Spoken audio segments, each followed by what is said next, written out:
All of humanity can be divided into Group A, B, and C.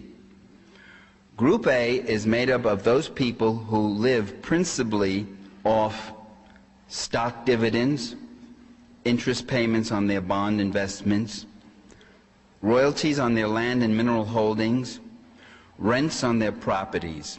That's Group A. Group B and C make up the other 99.5% of humanity, and they live off Group B. People in Group B live off wages, salaries, fees, commissions, tips, pensions. And Group C is made up of tens of millions of people who don't even get that. They live in utter destitution from hand to mouth, from whatever handouts or whatever charity bits or whatever fragmentary incomes they can scrounge.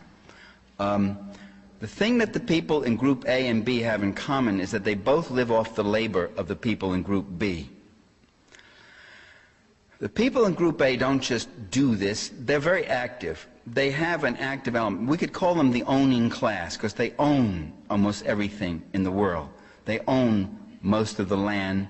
They own the factories, the industries, the banks, the media. They also own a lot of the state.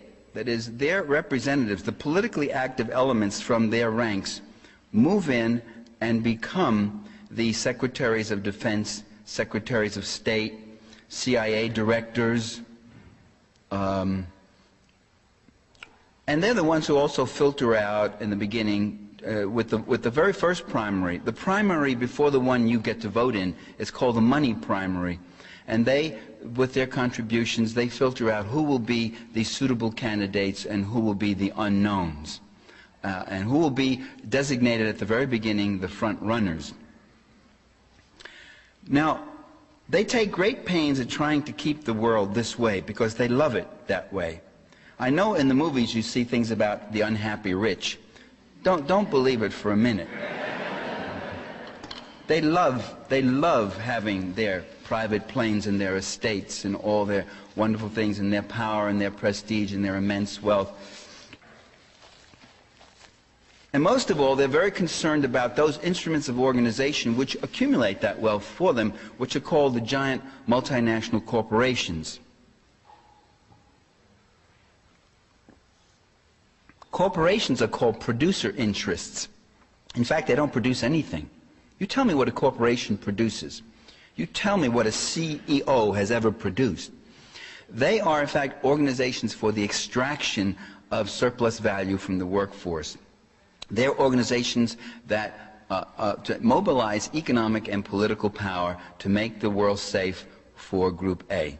They don't do that directly in many cases, but they pick the people, they pay the lobbyists, they pay the campaign fees, they do all that stuff, and the state then comes in. That component of the state, not the entire government, but that special component of the state known as the national security state, which is made up of the White House, the Defense Department, the State Department, the CIA, military intelligence, the Joint Chief of Staff, FBI, and a few other elements here or there. That national security state, its function is to make the world safe for the Fortune 500 and for the people in Group A. And the history, and this is why the history of U.S. foreign policy, especially after World War II, is a history of bloody, repressive interventions on behalf of the people of Group A.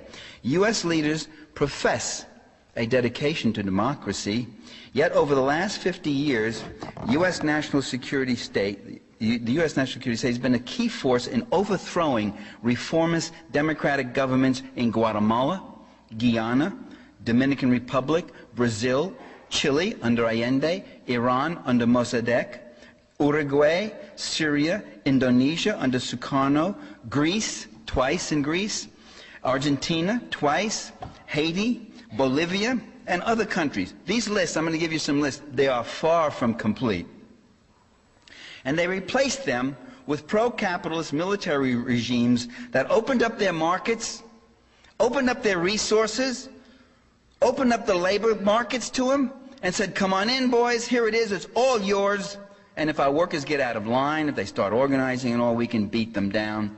We have death squads, trained, equipped, paid for. We have a Guardia Civile, a military trained, equipped for, advised by your people. All you do is take care of me, my brother Jose, my family, a few other people, and the little 5 or 6 families that own most of the land, and we'll take care of everything else for you. There's no occupational safety to worry about. There's no minimum wage to worry about. There's no environmental protections to worry about. There's no labor collective bargaining protections to worry about. There's no consumer protections. There's no child labor laws. You just come on in here. It's the free market in the free world. And that's what we're all about. And you tell your people, too, at home, that you're defending democracy, that you're bringing elections to this country and the like. But you don't talk about this part of it.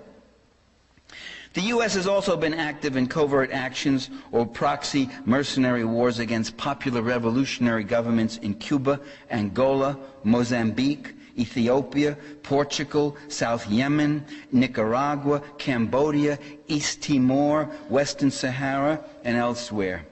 They've been active in forcibly overthrowing reformist governments in Egypt, Lebanon, Peru, Iran, Syria, Zaire, Jamaica, the Fiji Islands, Afghanistan. Before the Soviets ever went into Afghanistan, the CIA was in there through the Pakistanis, ready to destabilize the country. Since World War II, U.S. direct military invasions, now not proxy wars, not subversion, not CIA destabilization and terror and death squads, but direct military invasion with U.S. forces since World War II, or aerial attacks by U.S. forces in Vietnam, Dominican Republic, North Korea, Laos, Cambodia, Lebanon, Libya, Grenada, Panama, Iraq, Somalia, and now Yugoslavia. When you ask, why is U.S. in Yugoslavia? Why not? They're everywhere else. It's an empire, my friends. It's an empire. And the empire extracts the resources of the republic in order to maintain its imperialist network. It's an empire with 300 major military bases and 2,000 minor bases all over the world. That's a matter of public record. I'm not just arguing that point. It's a matter of public record. Not that it's much taught and rarely ever mentioned in the mainstream media. Now, why has a professedly peace-loving democratic nation found it necessary to use so much violence and repression against so many peoples in so many places? An important goal, as I say, is to make the world safe for the Fortune 500. Governments that strive for any kind of economic independence, governments that support any kind of populist redistributive politics, which is extracting, say, as Allende did in Chile. In the 3 years he was in office, he took a portion of the gross national income, maybe about 5 or 6 or 7%, shifted from the people in Group A, the people who lived off their investments, to the people who lived off their labor. And that was what was wrong with Allende. When you come in and you start taking and tampering with my wealth, I will kill you. And that's what they did to Allende. Such governments are the ones most likely to feel the wrath of U.S. intervention or invasion. The designated enemy can be a reformist, populist military government, as in Panama under Torrijos, and even under Noriega, Egypt under President Nasser, Peru under Velasco, Portugal after Salazar, when the generals came in. It could be a Christian socialist government, as in Nicaragua under the Sandinistas. It could be a social democracy popular front, as in Chile under Allende, or in Jamaica under Michael Manley, or in Greece under Papandreou in 1965, or the Dominican Republic under Juan Bosch. Or it could be a Marxist-Leninist government, as in Cuba, Vietnam, North Korea.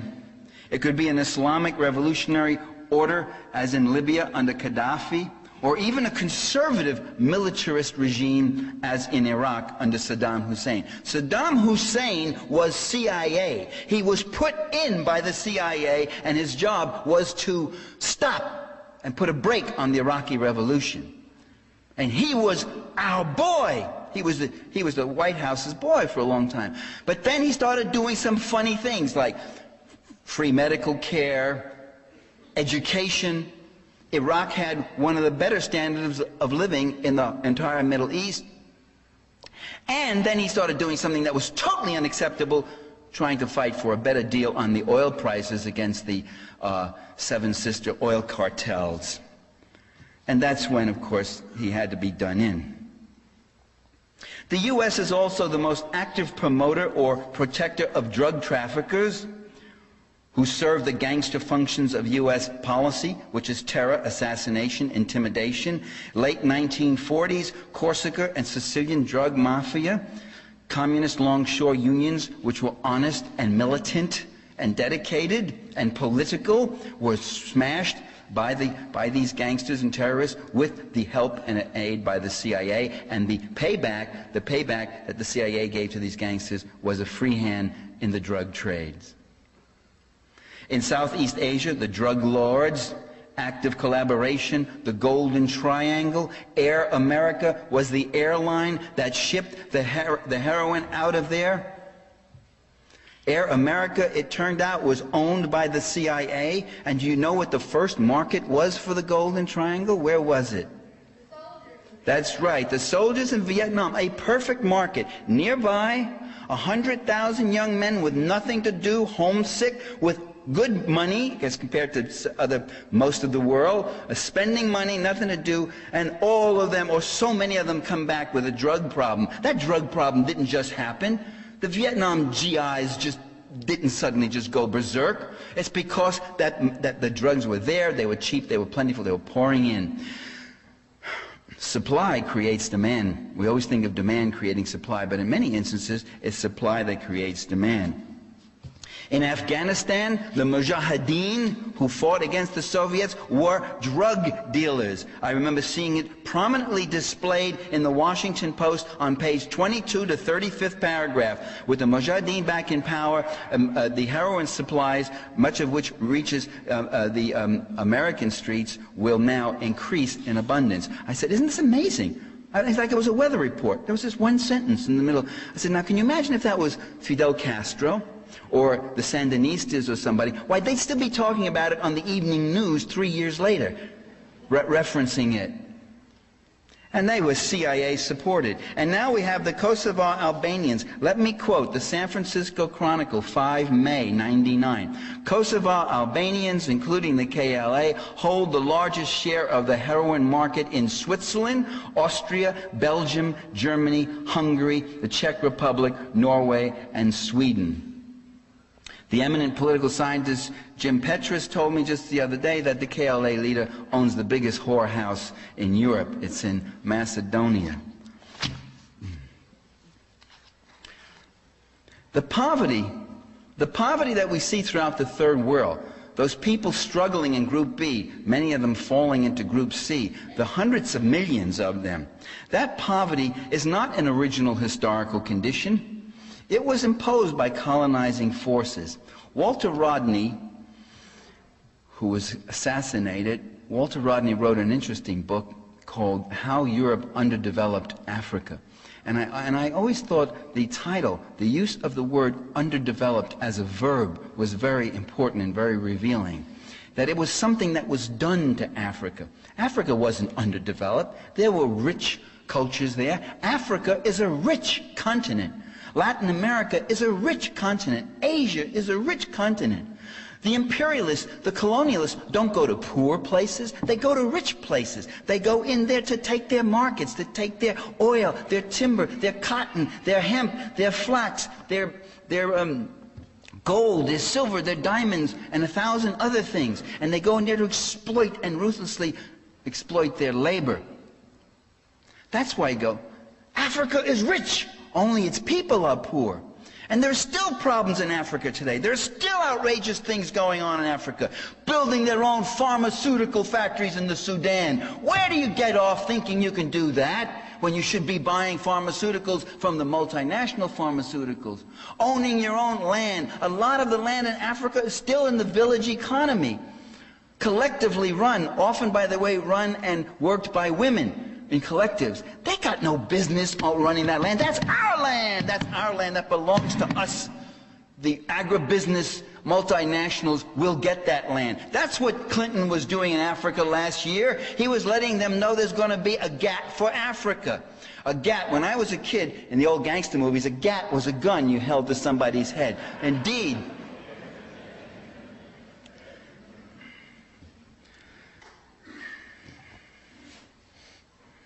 It's getting worked up here.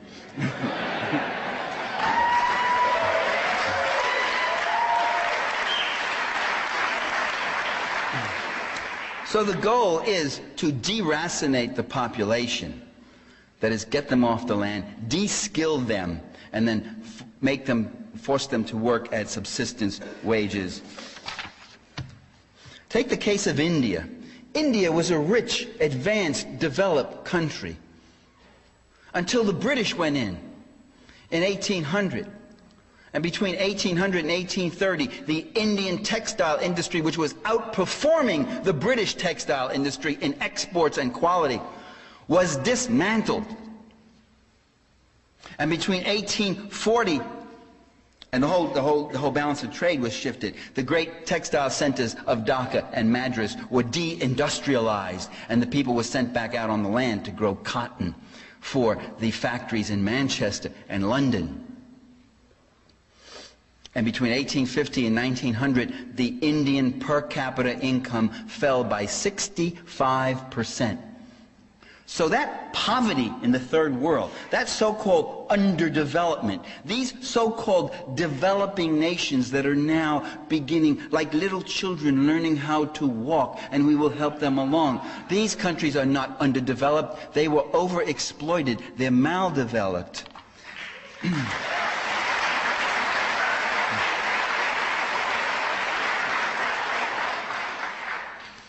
And it's not racism that sends the white colonizers off into Latin America, Africa, and Asia. They don't care what color you are. Imperialism is an equal opportunity exploiter. The first imperialism was by Western Europe against Eastern Europe, against the Slavs, back in the 1500s and 1600s. They were whites. The oldest imperialism of the British colony is against Ireland.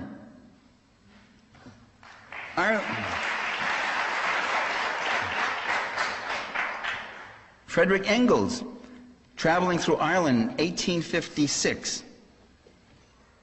How often have the Irish started out to achieve something, and every time they have been crushed politically and industrially. By consistent oppression, they have been artificially converted into an utterly impoverished nation. There's the key words, artificially converted into an impoverished nation. Of course, when you start finding out that so many of the people that you are oppressing and killing are colored, that comes in handy, you see. You can start saying things like, well, they're moral inferiors. These darker races are savages and such. After you go in and you burn their townships and their homes and destroy their smelting construction, their industry. They have some industry, mining even, and whatever else. You kill their men or enslave them for your work in your industry. You do all this kind of stuff. You have to justify that, and you say, this is the white man's burden. We're here to try to help these people, to uplift them, you see. Always beware of the people who are ready to uplift you. And so and racism, in short order, racism becomes a very useful thing to cloak and justify class exploitation.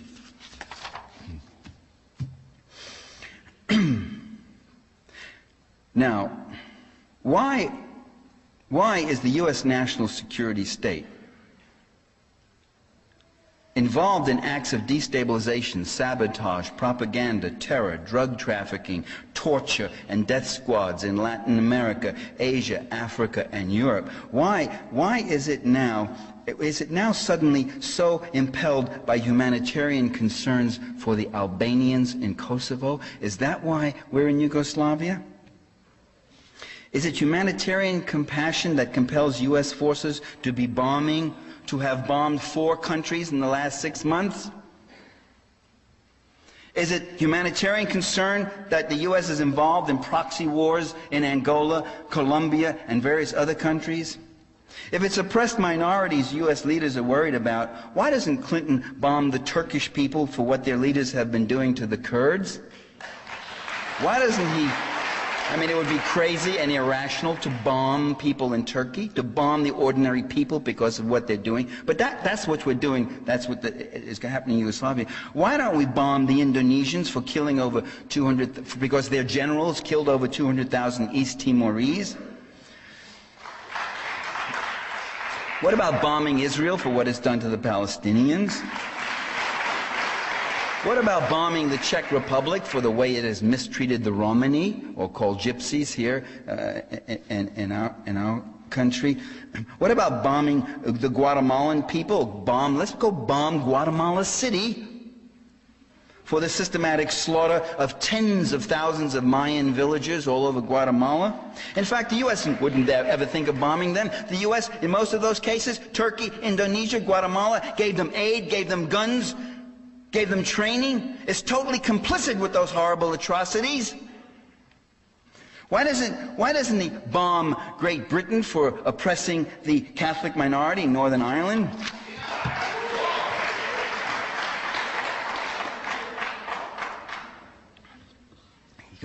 Go bomb his girlfriend, Tony Blair. Tony Blair is Bill Clinton in drag. Look closely at him. Why doesn't he bomb the Hutu for the mass murder of 500,000 Tutsis in Rwanda, and bomb the French imperialist force that went in and was totally complicit in that massacre? In fact, Bill Clinton didn't even want to discuss it. He didn't even want to apply the name genocide to that. He didn't want to get into it because he liked the stopping of the Tutsi Liberation Army. They had a scent of column B about them. And while Clinton is at it, why doesn't he bomb himself for the treatment of Native American Indians, African Americans, and working people in general?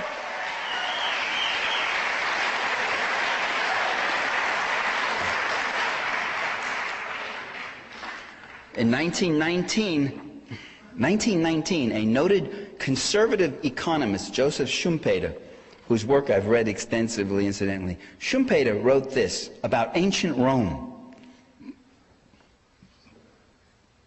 Excuse me. That policy which pretends to aspire to peace but unerringly generates war. The policy of continual preparation for war. The policy of meddlesome interventionism. There was no corner of the known world where some interest was not alleged to be in danger or under actual attack. If the interests were not Roman, they were those of Rome's allies. And if Rome had no allies, then allies would be invented. When it was utterly impossible to contrive such an interest, why then it was the national honor that had been insulted. The fight was always invested with an aura of legality. Rome was always being attacked by evil-minded neighbors, always fighting for a breathing space. The whole world was pervaded by a host of enemies, and it was manifestly Rome's duty to guard against their indubitably aggressive designs. They were enemies who only waited to fall on the Roman people. Does that sound familiar to you at all? We hear today that we don't have one enemy, we have many now.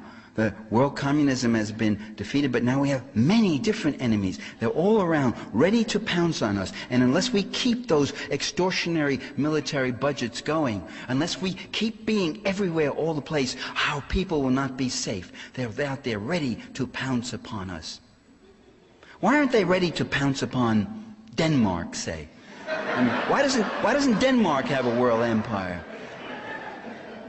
What about little, weak, helpless, sweet Luxembourg? Wouldn't they want to pounce on Luxembourg? Why would they want to pounce on us? Well, I maintain that that's just the mass line to cover the class line. I gave you what the class line was a little while ago.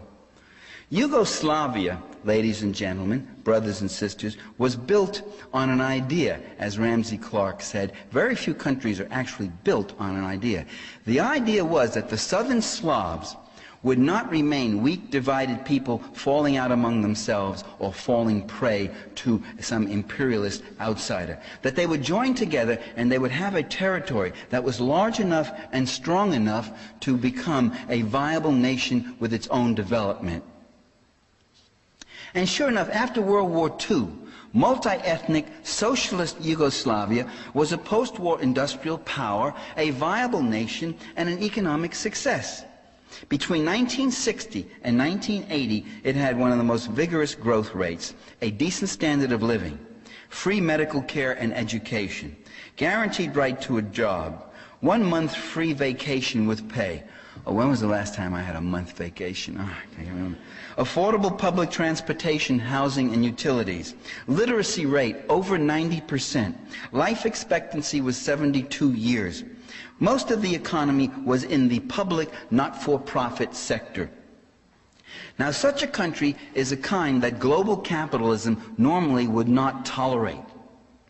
Still, Yugoslavia was allowed to exist for some 45 years because it was seen as a buffer to the Soviet bloc, the Warsaw Pact nations.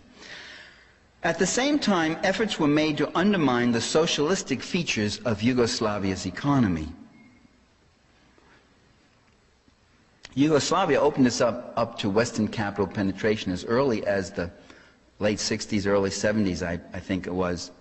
I think they made the same mistake that the Polish Communist Party leaders made. They said, well, what we're going to do is continual basic industry, building up the industrial base, heavy industry, and we're also going to increase and improve consumer production. Now, how are we ever going to be able to do both of those things, you see?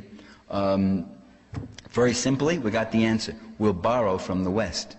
Well, once they started borrowing, with borrowing from the West came IMF penetration and an enormous debt. With debt came IMF demands for restructuring.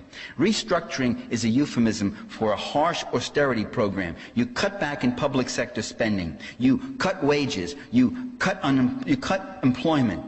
You abolish worker management enterprises. In other words, you force your people to work harder for less, producing more, consuming less, and with that difference, you pay off your debt schedule, or at least the interest that's accumulating on this wealth.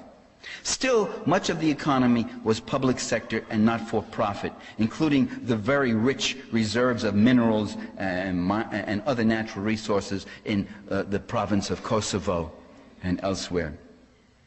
Then came another blow. What I'm saying to you is that there was a conscious and deliberate plan to fragment and break up Yugoslavia. The other blow was in November of 1990, when President George Bush went to the U.S. Congress and pressured them to pass the foreign appropriations law that called for the cutting off of all aid and credits to Yugoslavia. Trading without credits can be a disaster, especially for a country that doesn't have a hard currency, and this had a devastating effect on the country. The law also demanded that if any republic in Yugoslavia wanted further U.S. aid, it would have to break away from Yugoslavia and declare its independence. Okay, it's not a conspiracy theory, it's not my speculation, it's not my analysis, it's a public law. It's a public law. November 1990, the 1991 Foreign Appropriations Act. It's written right there. Go look at it. It required the U.S. State Department approval of election procedures and results in every one of the republics. It required that the republics do not hold national elections, but hold elections only in their own republics, and that the aid would go individually to those republics. And when the aid did go, it went to those groups which the U.S. defined as democratic groups, which meant small right-wing ultra-nationalists and even fascistic parties. The ultimate goal was to break up Yugoslavia into a weak and helpless cluster of right-wing banana republics, privatized, deindustrialized. The U.S. decided to destroy, with the other Western powers decided to destroy Yugoslavia in 1989, when it became evident that it was the one country in Eastern Europe that would not voluntarily overthrow what remained of its socialist system. It was the one country that was still trying for some kind of economic independence outside of the world global free market third worldization process. They wanted a Yugoslavia whose rich natural resources would be at the disposal of multinational corporations, whose populations would work at subsistence wages, whose economy offered no competition with existing capitalist producers, only new investment opportunities. They wanted a Yugoslavia whose petroleum, engineering, mining, and automotive industries would be undone and deindustrialized. And they wanted to abolish Yugoslavia's public sector services and social programs. Now, why would U.S. policymakers, you really think U.S. policymakers are motivated by some need to abolish the social programs, the public sector services, and Yugoslavia? Why would they want to do that? Do you think they are such nefarious, evil-intended individuals they would want to abolish their social programs? Come on, Parenti. Are you being paranoid? Well, why would they want to abolish our social programs? As they have been doing. Aid to families with dependent children, privatizing Social Security. That's what that president in Washington is doing. At least a third of it, he's going to chunk it off and privatize it.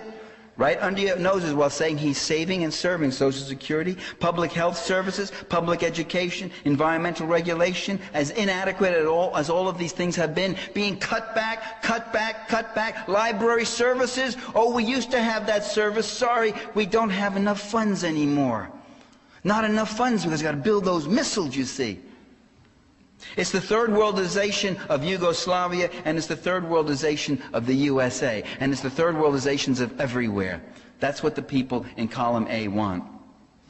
They want a nation that's run by about 50 multi-billionaires, and the rest of us will be 260 million peasants working from hand to mouth for them. Another goal behind the dismemberment of Yugoslavia is to achieve ideological monopoly. Last year, in Serbia and Bosnia, the last remaining radio station was a Serbian station. It was a dissident station. It was critical of NATO, critical of Western policy. It was the last station in all of Bosnia and Herzegovina. And the article in the New York Times, to see the reporter committing these mental gymnastics to explain why the NATO peacekeepers, i.e. Gestapo troops, went in and closed the station down, why that was a step toward more pluralistic democracy. This was a marvelous thing to watch him do these gyrations, you know, down this column. Yugoslavia, before the NATO bombings, before this war began, before that, in Yugoslavia, every opposition newspaper, every opposition political party had its own newspaper, its own radio station, and there were over 20 of them. Milosevic today has more opposition parties in his parliament than any other leader in Europe. Of course, since the NATO bombings, they've shut down all the newspapers, they've shut down their radio stations, as we had happen in this country with German stations and things like that in World War I, if you remember, and we weren't even being bombed or attacked.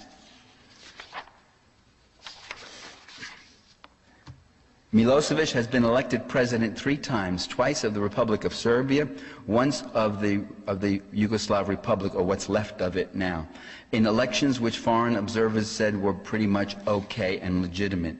Yet he has been called a dictator. He is called a war criminal. The Hague War Crimes Tribunal has asked the United States for documentation of the war crimes that he has committed so that they may indict him as a war criminal. So far, it's been over a year. No documentation has been forthcoming. Will you please tell me, Noam Chomsky called him the monstrous Milosevic, giving no specifics. Could someone start giving me some specifics about it? Yugoslavia has another problem on this ideological monopoly. Its TV station is state-owned and is run by people who do not see the world the way the U.S. State Department and the U.S. National Security State does. The Yugoslav TV journalist Novenka Jovicic told me, if I pronounce her last name right, I remember, she told me when I met her in Greece, this was at a conference, she told me that she asked the U.S. ambassador, "What do you want from us?" This was last year before the bombings. And he said, "We want your television system. Give us that."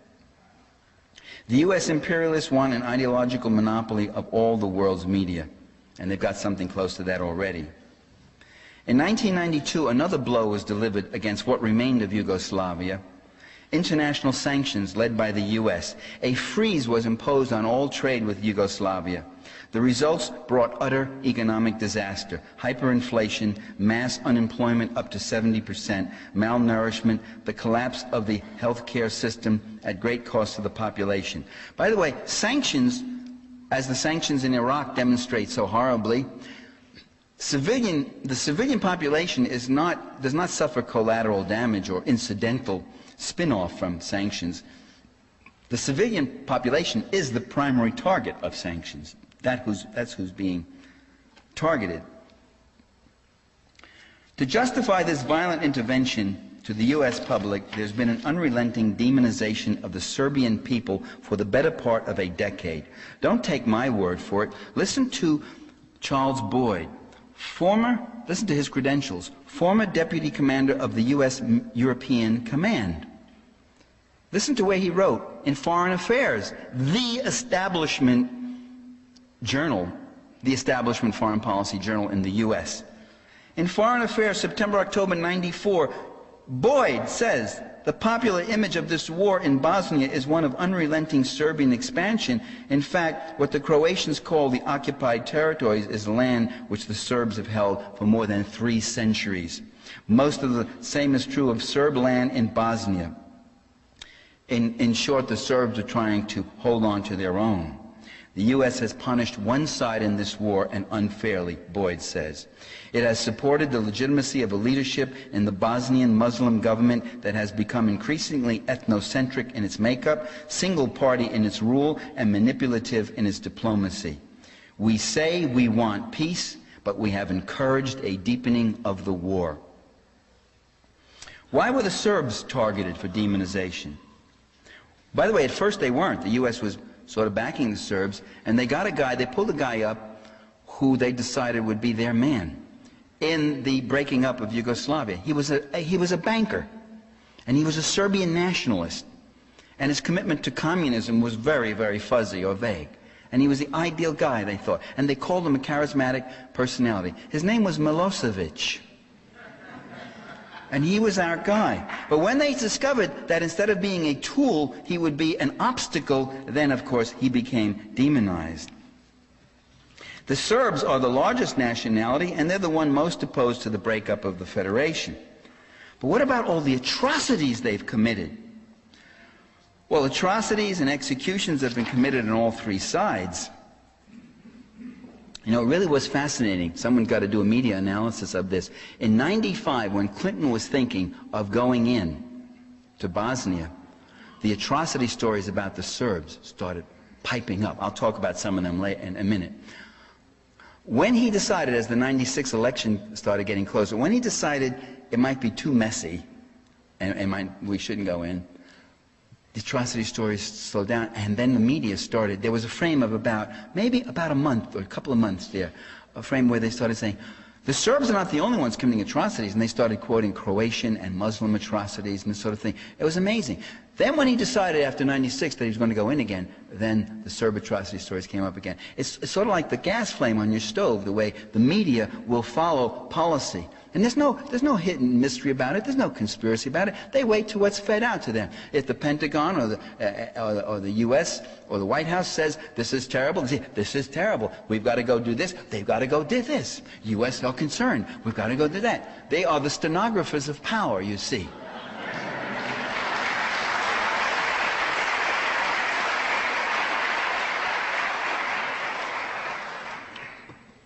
They're not the watchdogs of democracy.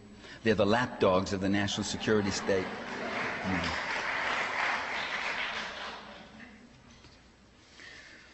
Show me a war where there are no atrocities. You saw that movie, you see that movie, remember that movie Saving Private Ryan, which I thought could have been called Saving Private Ridiculous after the first 15 minutes, which was brilliant, but after that. But it shows right there in the Normandy beach, it shows American troops killing, executing German prisoners who had surrendered, who had dropped their arms and come up. They just shot them dead. There were forced executions on both, grudge killings. The airborne divisions in northern Europe, northwestern Europe, and the German division would start killing each other's prisoners back and forth. Those are war crimes. There it was right there on the big screen, by the way. Should we bomb Hollywood, maybe? I don't know. Do you really trust U.S. leaders and the corporate-owned U.S. news media? I said to a friend of mine, the Serbian news source on the internet said that cluster bombs are being used. He said, oh, you're trusting Serbian sources? I said, what sources are you trusting? You're trusting Bill Clinton's sources? Oh, well, Bill Clinton wouldn't lie to us, would he? Bill Clinton lied to us. It turns out they are using cluster bombs. It turns out they are using depleted uranium. Our own government now says it.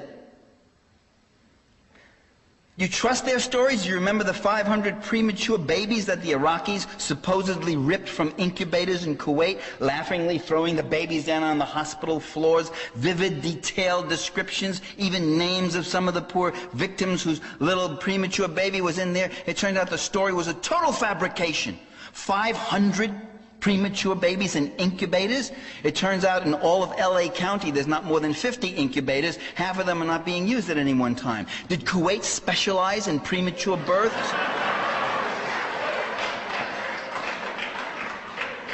Instead of saying, we should have been saying, wait a minute, what is this story about? What's going on here? It was repeated again and again. I don't know any war where rapes are not committed, which is not to dismiss such awful things as rapes. 2 rapes is 2 rapes too many. But the San Francisco Chronicle had a headline that said, rape, just 2 weeks ago, rape is an official Serb policy, Kosovo refugees say. Oh, they know about official policy. And you read down 2 columns, and finally you get the OSCE official says the rapes have only numbered in the dozens. Very few dozens, as a matter of fact. Very few dozens of rapes. That's not an official policy. Oh, if Bill Clinton is looking to stop very few dozens of rapes, well, that's a slow 2 months in Washington, D.C. He could start much closer to home. He could concentrate on Capitol Hill, as a matter of fact. Or even closer. It's so touching to see our leaders finally concerned about rape. It is so touching. But it's so odd that they've got to look so far away to go fight this crime. Go forth and rape, a Bosnian Serb commander was quoted throughout our media as saying an official policy. And the Bosnian Serb army, which numbers only about 30,000 men, numbered then, was accused of having raped from 25 to 100,000 Muslim women. There's an army that's involved in bitter, desperate military force. Again, we should have said, wait a minute, what's going on here? What are these stories about? The Serb commander's name was never found. They never produced who was the Serbian commander. They never were able to trace that. They traced it back to Ruta Finn, right? That special PR group that was so happy and boasts about how it has convinced much of the progressive community in America that there's genocide and ethnic cleansing and mass rape and all of this is going on. And when they were questioned about the unverifiable, unconfirmed nature of the reports, they said, our goal is public relations. We're not here to get confirmation. And we achieved our goal. There was the infamous Sarajevo market massacre. The Serbs were blamed for that, and that became the turning point. That's when NATO forces went in and attacked, and that's when you had the worst single act, let's say, till recently, of mass forced expulsion, and that was 600,000 Serbs between 1991-95, but especially in 95, from Krajina, 200,000 of them. The Bosnian Serb the Croatian Serb defenses were broken by NATO bombs and all that, and the Croatian army came through. 200,000 Serbs, those who could get away alive, left the country. It turns out that that massacre in Sarajevo Market, as the story was leaked out on French television, that the UN knew all along that it was Muslim extremists who had bombed the people in that marketplace, that the explosion did not come from an artillery shell, but from a planted bomb. David Owen, who worked as an international negotiator with Cyrus Vance, in his book, Balkan Odyssey, page 262, himself admits that the NATO powers knew all along it was a Muslim bomb, and the Serbs did not commit that act. Kosovo, when the KLA took over, the casualties of a year fighting, which had been 800, both sides, counting both sides, including Serbian police, including Albanians who didn't want to go along with the KLA, and the KLA sources took it over, it jumped suddenly to 2,000. When we called the San Francisco Chronicle bureau chief, we said, how did it jump from 800 to 2,000 in one day? He said, we don't know. Some of our eyebrows went up too now. Okay, but it's 2,000. Let's take that number. 2,000 casualties in over a year of fighting. That's not genocide. That's a civil war. A limited one. And now, of course, we have a massive reaction. By the way, the fighting on the ground with KLA and the Serbs has been going on all through this bombing. And that's what the Serbs have been doing. They've been fighting in Kosovo against the KLA. And they have also been forcibly expelling now areas and villages and people, getting them out. No doubt with atrocities being committed, especially among the paramilitaries. Still, when you look at the pictures, you see Kosovo, Albanian refugees coming out. A Republican congressman who was just there last week, quoted in USA Today, said they all look so well fed. They have Nike shoes. Nike clothes and stuff. How does that happen? They came out in their tractors, in their trucks, and in their cars. These people should not have been driven from their villages. Let me point out something about the ethnic cleansing. In 1945, the non-Albanian population of Kosovo was about 50%. Between 1945 and 1998, Albanians were coming across the border in substantial numbers. Serbs were being driven off their lands and off their farms. There were repeated requests by Serbians to Tito, who himself was a Croatian, and these went unheeded. The shift came by 1998, 1999, the Albanian population in Kosovo was about 75%, although the media keeps reporting 90%. The other 25% was made up of about 250,000 Serbs, about 100,000 Romani, or we call gypsies, and the others being Turks, Macedonians, Montenegrins, and a variety of other peoples.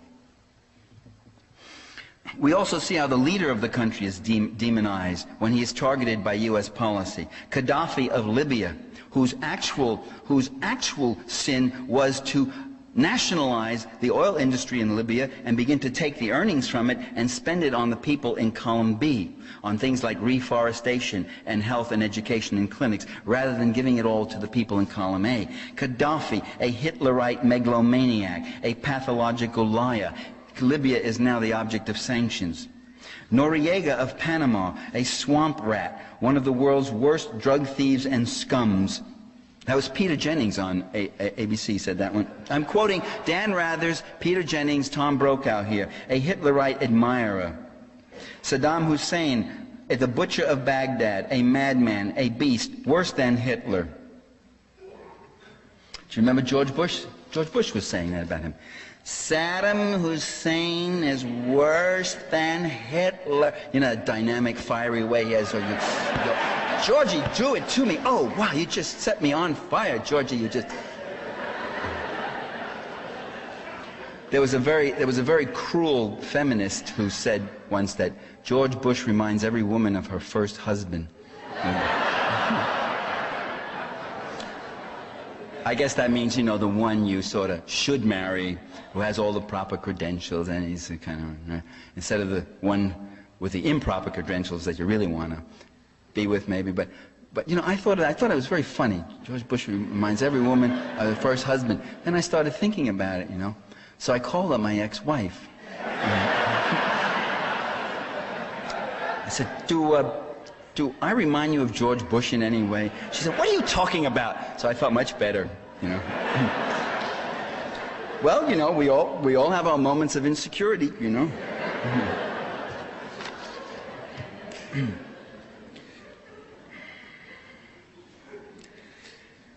Now we have Milosevic, described as a new Hitler by Bill Clinton. Called him a new Hitler. Bill Clinton learns his lessons well.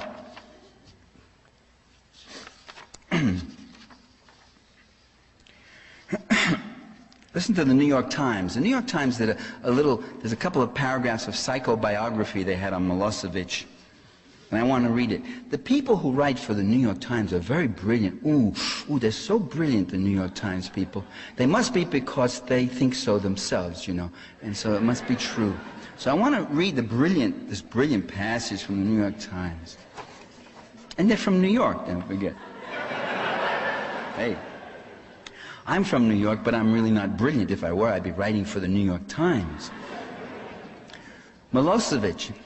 As a youth, Mr. Milosevic was a pudgy loner.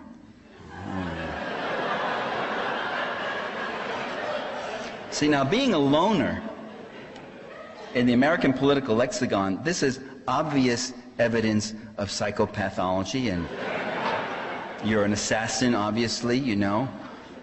Lee Harvey Oswald was a loner. He may have been a loner, he was no assassin. Timothy McVeigh, the kid who shot Ronald Reagan, what was his name? Hinkle, I forget. A loner. They all call a loner. Oh, they were loners. They all have friends and family, but they call a loner. It's a loner, that's for sure. Oh. But Milosevic, you know, was a very specially serious case because he was a pudgy loner.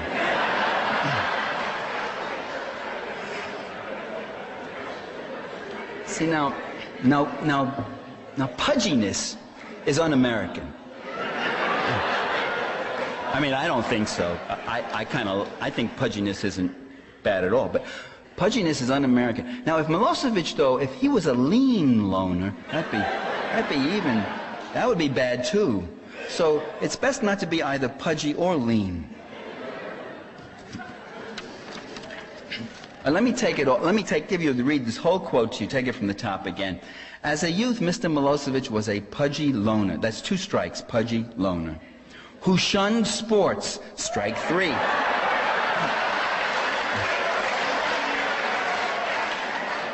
And wrote poetry, strike 4.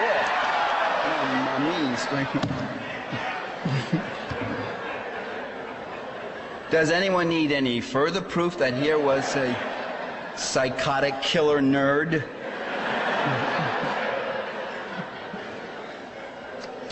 The Times goes on. Today, Milosevic is often described in Serbian profiles as reclusive and moody. His country's being bombed into the ground. He's moody. With few friends. Yeah, a lot of them are dead. Though in public appearances and interviews, he can be as effusive and happy as a door-to-door salesman. Fascinating. Isn't it fascinating?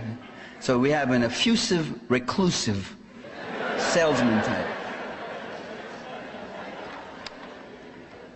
Even the managing editor of Foreign Affairs, the most establishment of journals we have, the managing editor notes, quote, Milosevic, who rules an impoverished country that has not attacked its neighbors, is no Adolf Hitler. He is not even Saddam Hussein. And it's pretty bad when Foreign Affairs starts sounding good, you know? It really makes you realize where your own our media, they're not our media, where their media really are at. Well, some people argue, look, it's not a case of class or international interventionist issues. It's nationalism, these ancient ethnic enmities. That's what it really is all about. Well, that presumes that class and ethnicity are mutually exclusive and competitive forces. It's got to be either one or the other. Not at all. Ethnic enmity can be enlisted to serve class interests. The CIA tried to do that with the Hmong people in Vietnam, to divide. With the Mosquito Indians in Nicaragua, and elsewhere. The CIA did that in Bosnia. Don't take my word for it that the CIA was in Bosnia. Check the headlines. Manchester London Guardian, November 17, 94. CIA agents training Bosnian army. The London Observer, November 20. America's secret Bosnia agenda. The European, November 25. How the CIA helps Bosnia fight back. Generally, ladies and gentlemen, when different national groups are living in a society where there's some measure of hope, security, and prosperity, they tend to get along. There may be ruffles and differences and turf scuffles and the like, but there's a lot of intermingling. There's even a lot of intermarriage, as was going on in Yugoslavia. And even in Croatia, where you could say the northwest part was overwhelmingly Croatian, the southeast part was Serbian. Even there were lots of Croatians living in the south, lots of Serbians in the north. Bosnia-Herzegovina was totally intermingled. That idea of partitioning Bosnia into these three parts was a totally artificial thing imposed. If you look, Michel Colon has a map of the ethnic distributions in Bosnia. Totally, I mean, they would forcibly extract people block by block. They were so intermingled. When things are going okay, when things start going bad, when you've got sanctions, when you've got the loss of trade credits, when you've got 70% unemployment, when things are beginning to unravel and get desperate, that's when people begin to want to jump ship. And when you've got a U.S. national security state backing the most divisive, militant, fascistic national elements, with fascist organizations arising in Yugoslavia that hadn't been seen in 45 years, armed with guns and money and organization and hired thugs, and operating with a blatant assurance that they had the whole might of the U.S. to their backs. That's when the divisions come, and you got a U.S. government that is actually pushing for civil war. And that economic decline and all that activated it. And what was the outcome? The outcome is that in Croatia, you now have the Republic of Croatia with President Tudjman, a Nazi sympathizer, who wrote a book saying the Holocaust wasn't all that bad and most of it never really happened. Tudjman, whose flag is the checkered Ustasi flag, which was the Nazi collaborators in World War II, whose army salutes with a straight-arm Nazi salute. Today, Tudjman, who suppressed the more liberal Croatian groups that wanted conciliatory policies with the Serbs. Tudjman, who presided over the forced evacuation of 600,000 Serbs from Croatia between 91 and 95. I don't see the media or the White House giving much indignant play to that one. Tudjman, who lives in obscene wealth along with his cronies, while the people of Croatia now wallow in economic misery. In Croatia, it's 5 years in prison if you criticize the president. But I don't hear Clinton talking about the need to bomb Croatia back into democracy. Then there's Bosnia, where the U.S. has supported the Muslim fundamentalist Izetbegovic. Izetbegovic, who was with the Waffen-SA when he was younger in World War II. A Nazi, not a collaborator, not a sympathizer, but an active Nazi. And who today now is the president of Bosnia. And hailed as a democratic leader, who wants to establish a religious Islamic republic in Bosnia, who suppressed more liberal Muslim leaders. Bosnia is now under IMF and NATO regency. It's not permitted to mobilize and develop its own internal resources. It's not allowed to extend credit or self-finance through an independent monetary system. Its state-owned assets, including energy, water, telecommunications, media, and transportation, are all being sold off to private corporate investors at garage sale prices. And the Serbian part of Bosnia, which just last year democratically elected a president who was against the free market reforms, was removed forcibly by NATO troops because he was thought to be a hardliner, is the code word used there. NATO is in violation of its own charter, which says that it can take military action only against aggression that's been committed against one of its members. Yugoslavia has attacked no NATO member. What gives these U.S. leaders the right to intervene What gives them the right?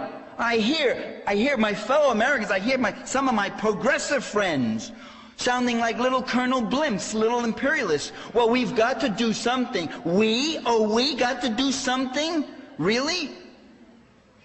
And the African nations? What if 4 or 5 African nations formed an alliance and decided that they didn't like 300 years of slavery for their people, and lynch mob, Jim Crow segregation, another 100 years of that, and police brutality now?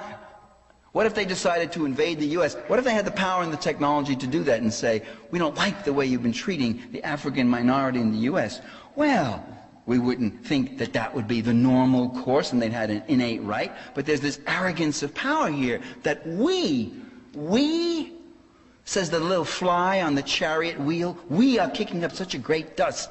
You're getting puffed up? That's what, you got to stop this talking we. It's they that are doing it. We are against it.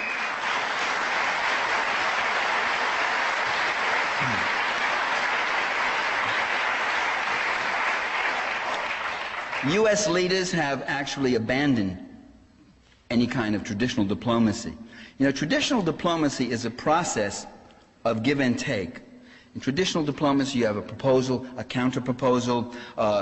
You may pull back your ambassador to show your negotiators, to show you're displeased that it's not working. You come back, you bluster, you bluff, you harangue, you make a new set of proposals, you bring in more mediation, you reach maybe even for your sword, but you never pull it from the scabbard. You come away finally with a solution which might leave both sides satisfied, one side perhaps more dissatisfied than the other, but never to the point of being forced to war. That's what traditional diplomacy was about. It was this way of trying to stop conflicts short of war. U.S. diplomacy is something else. U.S. diplomacy makes traditional diplomacy really look good. The goal, as it was done in Vietnam, as it was done against Nicaragua, as it was done against Iraq, as it's done against Yugoslavia, the method is to issue a set of demands. The demands are treated as non-negotiable.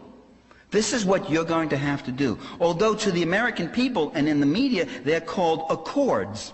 They're called agreements, as the Rambouillet agreements. Those weren't agreements, those were ultimatums.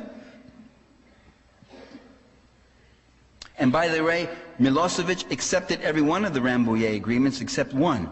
The one which said that foreign troops could come in and occupy all of Kosovo, and then there was a hidden subsection which not many people knew about, which said, and they would have the right to move into any part of Yugoslavia anywhere else at any time at their own discretion. It was a total surrender to a foreign occupation, and this was the unacceptable thing. The other side's resistance or even hesitancy in accepting these U.S. offers and proposals and agreements and accords, the other side's hesitancy is treated as an unwillingness to negotiate in good faith. It's announced that U.S. leaders are running out of patience. It's announced that the other side is stonewalling and snubbing these offers that we're making. And so U.S. leaders finally have no other recourse, having shown almost a Christ-like patience. They now have nothing left that they can do but bomb this other country and start killing large numbers of its men, women, and children. And as Bill Clinton says, you can blame all those deaths on Milosevic. That's right. He's the cause of it all. If he did exactly what we said when he was supposed to, this wouldn't have happened. And the side that resists and is hesitant is labeled as war criminals. Let me read to you, I'm winding it down, but let me just, two more things I want to say, a few more things. Let me just read to you a statement that I got on the internet from a woman who is a member of the Greens Party in Belgrade. This is what she writes about the bombing. Now this is already a month old. It's gotten much worse. Serbia is one of the greatest sources of underground waters in Europe, and the contamination from U.S. explosives and depleted uranium will be felt in the whole surrounding area all the way to the Black Sea. NATO is bombing factories. The workers in the greater part of our great industrial complexes have decided to make a living wall around their working places. They're doing this not only to defend their country, but because they have become so impoverished by the years of sanctions that the destruction of factories would mean condemnation to a poverty equal to death. In other words, these workers are trying to defend the only thing they have left, which is their social capital, the factories. NATO chooses extremely dangerous targets.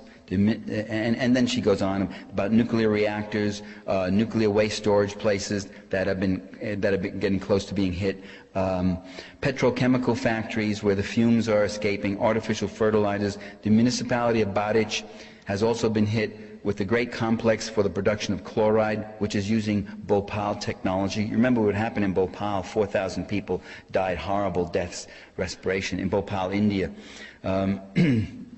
From that industrial accident. It's not necessary for me to explain what the blowing up of one of such factories represents. Not only Belgrade, which is situated 10 kilometers distance, would be endangered, but the rest of Europe too. On the second day in the Belgrade suburbs, a factory for the chemical production and a rocket fuel storage was hit, causing intoxication of the entire surrounding area. 4 national parks were hit, all members of the International Association of the National Reservations. You have to realize that Yugoslavia is among 13 of the world's richest biodiversity countries. And then she goes on to talk about the different cultural places. It has one of the richest film archives in the world that's been destroyed. Medieval Orthodox churches, monasteries which are centuries old, and candidates for UNESCO heritage lists have been hit, and so forth and so on. And then she goes on to describe the terrible effect on children, elderly people, and all. Besides the actual killings, a lot of people are dying because there's simply the normal patterns of life and life support systems are being destroyed. When you hit, you might see it in the paper, NATO is boasting that they're hitting the electricity systems in Yugoslavia. When you hit electricity, you are committing an act of chemical warfare, because the electricity systems are the only way you get water in any modern developed society. You need electricity to get water to you. If you don't have water, people need water to live. They need it to drink, they need it for cooking, they need it for cleaning themselves, they need it for waste disposal. With the warm weather coming up, and you wouldn't believe it here in Seattle, but with the warm weather coming up, there will be typhoid and typhus and this kind of stuff will break out. That's what's happening in Iraq. That's why people were dying there. You see, there's 2 kinds of bombings that are going on. There's a saturation bombing or carpet bombing. World War II, we used to call it saturation bombing. Carpet bombing, where it's just killing people. But there is surgical strikes also. They are targeting these things. They're targeting, they've learned in Iraq, they learned it very well, that you can destroy the life support systems of the society. And when you do that, you make war, total war, upon the population. And that is what is happening. She goes on to say, I am deeply convinced that I am speaking in the name of all the citizens of Yugoslavia when I say that we have the capabilities and the political will to find a solution for the Kosovo problem. If we are allowed to seek the solution together with the Albanians, and if we take into consideration the fact that all of us have the right to participate in this solution. All one-sidedness and media manipulation are part of the mechanism bringing suffering, destruction, and death. By the way, there's 100,000 Albanians living in Belgrade. In Belgrade themselves. They have their own stores in Albania and all that sort of thing. And they're getting hit too. I want to read one other thing. This was written by Tom Watson. Anybody know who Tom Watson was? 100 years ago he wrote this, in 1898. Tom Watson was an American populist. He was governor of Georgia and a U.S. senator elected on the populist ticket to fight the Democratic and Republican monopoly of that day. And what was happening was William McKinley was very craftily drawing the American people into the Spanish-American War. McKinley said, we've got to go in, and the newspapers all said, we've got to go in to rescue the Cubans against whom the Spaniards are committing some of the worst horrible atrocities that you can imagine. And by the way, the Spaniards were no angels in Cuba. But most of those atrocity stories were coming out of the febrile, fertile imaginations of Joseph Pulitzer and William Randolph Hearst and put into the penny press, and also coming out of U.S. Congress, too. And by the way, that's the same thing I'm saying here about Yugoslavia. To say that these atrocities are contrivances, for the most part, and propaganda, is not to say that Milosevic and the Serbs are blameless and that they're angels. I'm not saying that at all. I'm not saying that we have to even be fans of any one side. Regardless of what you think of those people, certainly you can see that this bombing is a horrible thing. Now, Watson understood that this war was not in the interests of the American people. And he wrote this way: who gets the benefit of the war, the Spanish-American War he's talking about? The bond seekers, the capitalists, the railroads. National bankers will profit by this war. The new bonds give them the basis for new banks, and their power is prolonged. Munition makers will profit by this war. The privileged classes all profit by this war. It takes the attention of the people off economic issues and perpetuates the unjust system they have put upon us. Politicians profit by the war. It buries issues they dare not meet. What do the people get out of this war? The fighting and the taxes. What is the United States doing in this war with Spain in the first place? True, Spain is oppressing Cuba, but so is England oppressing Ireland, Egypt, and India. France is oppressing Siam and Madagascar. Turkey is oppressing Armenia. Should we then take up arms against the oppressors of the world? We would more likely end up by becoming oppressors ourselves. The Spaniards and Cubans were bushwhacking one another and killing from 3 to 5 men at a battle. We have gone down there and killed more people in 3 months than they would have killed in 13 years. If they were starving before, who feeds them now? What are we going to get out of this war as a nation? Endless trouble, complications, expense? Republics cannot go into the conquering business and remain republics. Militarism leads to military domination, military despotism. Imperialism smooths the way for the emperor. And that's what you got. When you have a president who's in violation of the NATO Charter, who's in violation of the UN Charter, who's in violation of the War Powers Act, and who's in violation of the U.S. Constitution, where the founders of the Constitution said that you cannot leave this decision of war to only one man, and if you leave it to the president, you no longer have a president, you no longer have a republic, you have an emperor, you have a king. If he can commit a whole nation to war and killing just by his own personal judgment, that's not a democracy. And they said there's got to be a debate, and there's got to be accountability.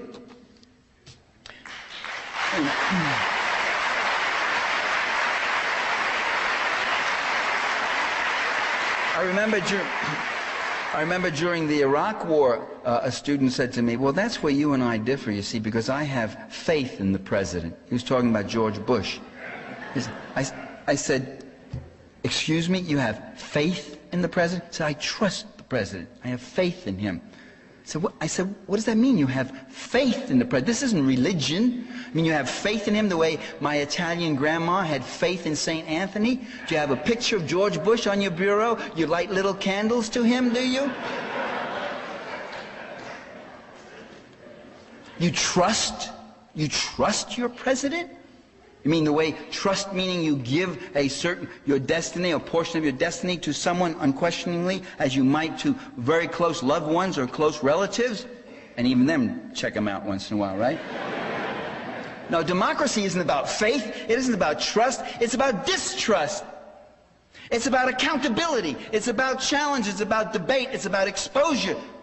It's about people becoming the active agents of their own lives, wanting to know what's going on. I don't have to trust you. I don't want to trust you. I want to see what's going on. Whose interests do you really represent, my friends?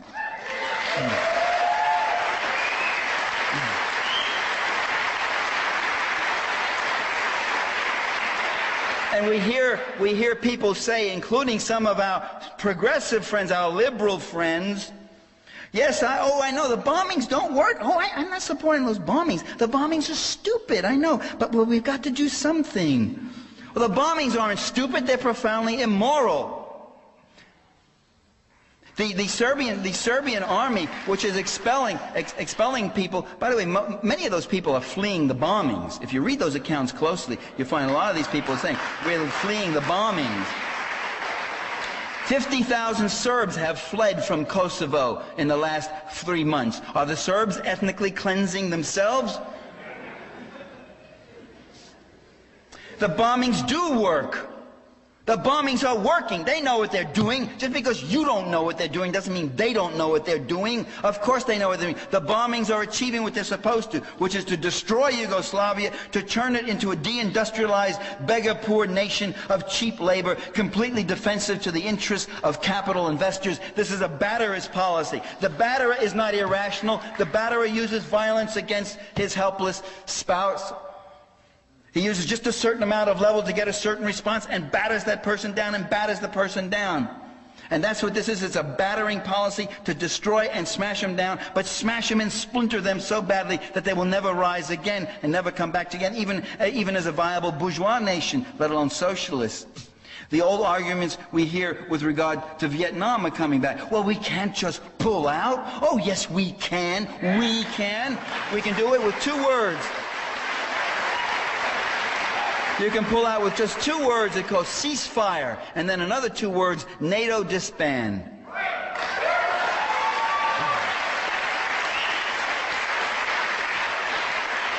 And yes, we, the real we really do have to do something. Call the White House, call your Congress people, your media, talk back, demonstrate, organize, agitate, educate yourself and others. Let them know how you feel. Don't think they're not interested, my friends. Oh man, are they interested in that? Oh man, do you think they are not watching you all the time? Why do you think guys like me are under surveillance?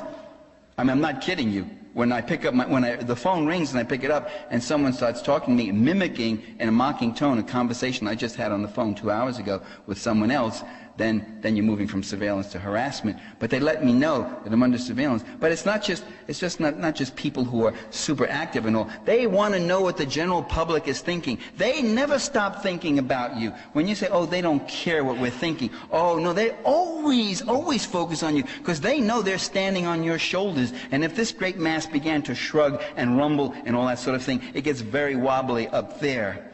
So against the lies...